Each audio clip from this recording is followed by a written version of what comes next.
On March 5th, 2021, Matthew Dunmire, a guitarist originally from Virginia, was at a bar named Tiki Underground in Hudson, Ohio, with coworkers from the screen printing shop where he was employed. During the gathering, Matt mentioned to his manager that he intended to meet a woman from out of town who was visiting the Cleveland area for the weekend. At approximately 6 p.m., 31-year-old Matt received a text message. He notified his colleagues that she'd arrived and headed to the parking lot with his supervisor. The supervisor headed to his car, but first watched Matt enter a white smart car with Virginia plates, driven by a brown-haired woman. The rear window displayed a Coast Guard sticker, a Bauhaus sticker, and a third sticker stating, "Virginia is for lovers," below the license plate. That brown-haired woman was U.S. Coast Guard veteran and adult performer, Chelsea Perkins. Chelsea and Matt first headed to a nearby gas station, where Matt bought cigarettes, an energy drink, and a bottle of Aquafina. After that, they headed to Cleveland's Ashbury Avenue, to an Airbnb that Perkins had reserved earlier in the day. Around 8 p.m., they left the Airbnb and went to a nearby sandwich shop. Surveillance footage from a neighboring Verizon store captured the duo, both dressed in dark attire, strolling down the avenue together. Subsequently, Dunmire returned to the Airbnb with Perkins to stay the night. That night, Chelsea reached out to a tattoo artist friend in Detroit through Facebook Messenger, arranging to get a tattoo the next day after making a stop first. Did I mention that Matt has a live-in girlfriend and Chelsea is married with 2 kids? On the morning of March 6th, 2021, Matt sent a message to his girlfriend informing her of his plan to donate plasma before returning to their shared apartment. Matt tried to calm his girlfriend, insisting that he did not sleep with Chelsea. At 8:39 a.m., he sent another text, acknowledging that she was likely upset and angry with him. In his final message, he expressed his frustration by saying, "Well, I managed to upset this girl anyway, so I hope you're happy." Around 20 minutes later, Matt and Chelsea left the Airbnb, driving south on Brecksville Road. Matt searched for directions to Terra Vista Natural Study Area on Tinkers Creek Road, known for its beautiful butterfly habitat in Cuyahoga Valley National Park. They arrived at the small parking lot at 9:45 a.m., and Chelsea parked her car. After chatting a bit, they hopped out and began their hike up the hill. After reaching the hilltop, Matt sent another text to his girlfriend, stating, "Okay, I'll see you in a little while." Chelsea walked with Matt into the woods.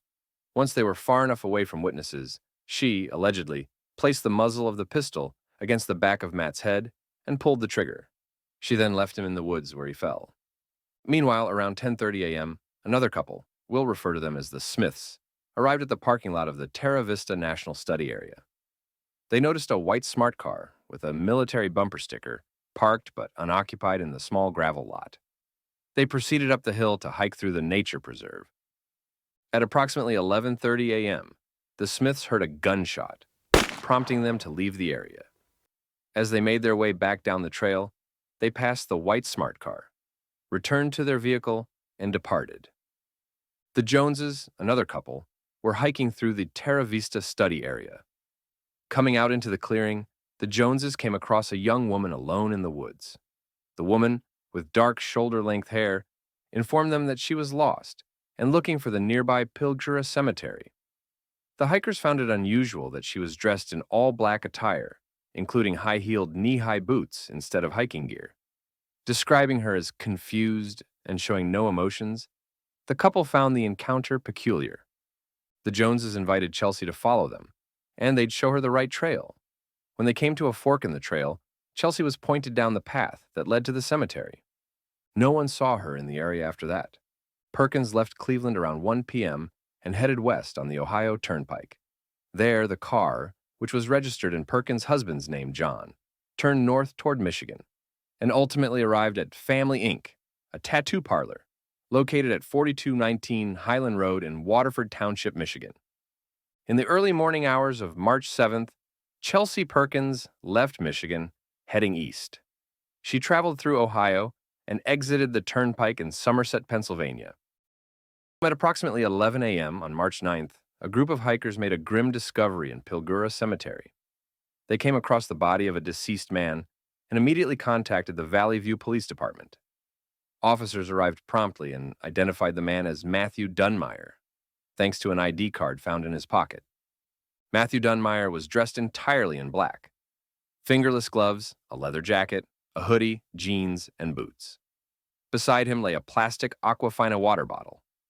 While waiting for the DNA results, authorities analyzed the footage from local cameras and the easy pass records on the turnpike. Their attention shifted towards a white smart car owned by John Robert Perkins from Arlington, Virginia. Yet accounts from witnesses, including Matt's coworkers, employees at a Detroit tattoo parlor, gas station attendants, and hikers, all described a young woman with shoulder-length brown hair, wearing all black. Surveillance footage confirmed that the person in question was none other than John Perkins' wife, Chelsea. Forensic testing identified Chelsea's and Matt's DNA on the mouth and cap of the Aquafina bottle. Chelsea Perkins' DNA was also found on Matt's pubic hair and under his fingernails.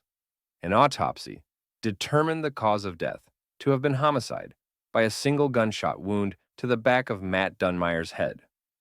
On March 17, 2021, agents from the United States Park Services conducted surveillance at the residence of Chelsea and John Perkins in Arlington, Virginia. During this operation, they observed a white smart car parked in front of the apartment complex.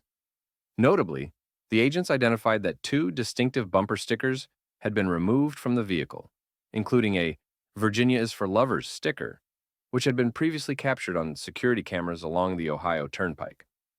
On March 30, 2021, investigators executed a search warrant at the home of John and Chelsea Perkins in Arlington, Virginia. The search warrant covered her social media accounts and her phone as well. During the search, they seized 3 9mm pistols. One of these pistols was found inside a backpack, along with an identification card for Chelsea Perkins.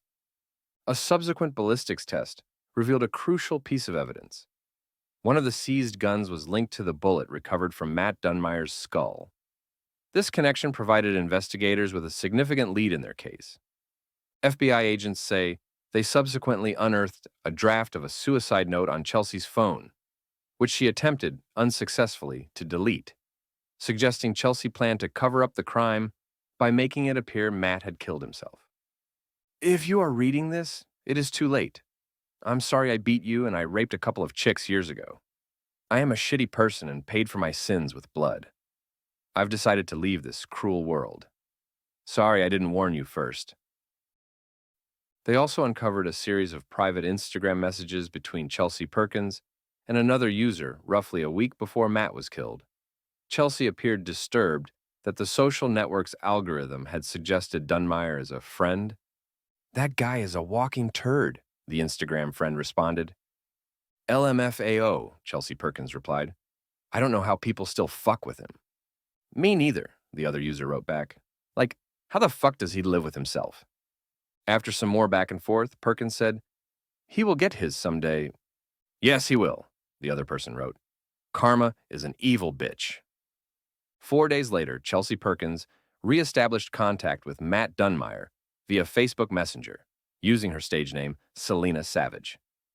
On March 3rd, 2021, Dunmire sent Perkins a friend request on Facebook, which she accepted according to Craig's testimony. That same day, Perkins posted to her Facebook page, "Dead men tell no tale." 2 days later, Perkins set off on an hours-long road trip to Cleveland, armed with a 9mm firearm. On the way, Chelsea, who has 2 children, aged 7 and 9, deleted the content of any Facebook messages with Matt, removed him from her friends list, and then ended up just deactivating her Facebook account entirely. While searching for a motive, law enforcement found out Chelsea Perkins had accused Matt Dunmire of raping her 5 years prior. Chelsea and Matt first met in Virginia, where they each resided at the time. In March 2017, Chelsea filed a complaint with Virginia Beach police alleging that Matt Dunmire had assaulted her the previous week.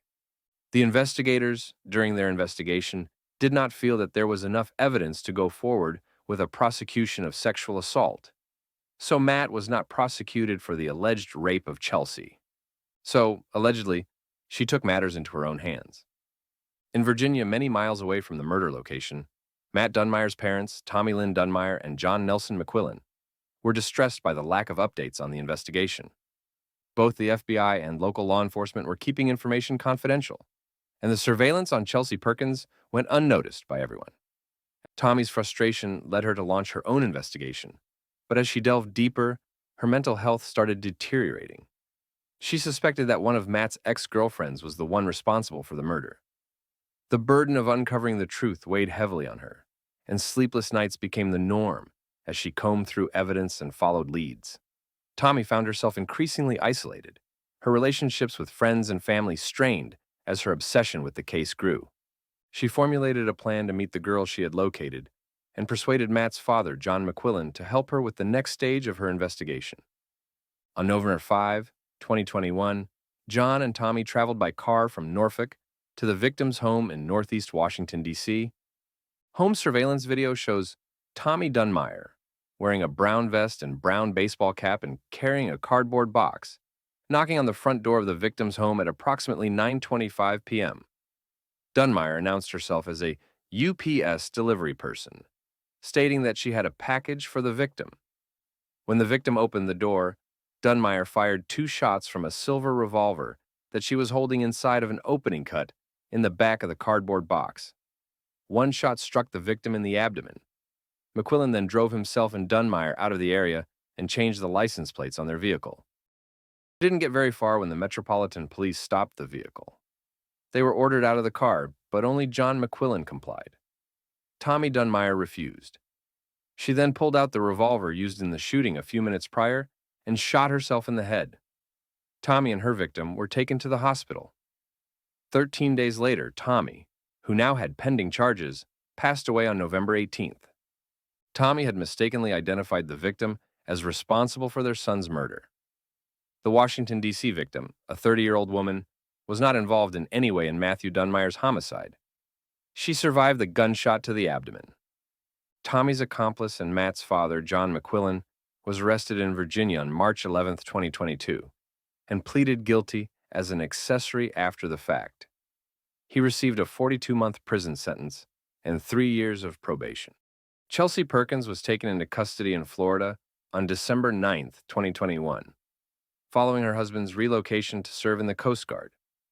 On February 28, 2022, Chelsea had her bail hearing, which was denied due to her history of violence, previous criminal record, and the substantial evidence related to the current criminal offense. In March 2024, Chelsea Perkins appeared in the federal courthouse wearing an orange jail jumpsuit. She sat alongside her defense attorneys as she heard the 3 federal charges against her: first-degree murder, second-degree murder, and a firearms charge.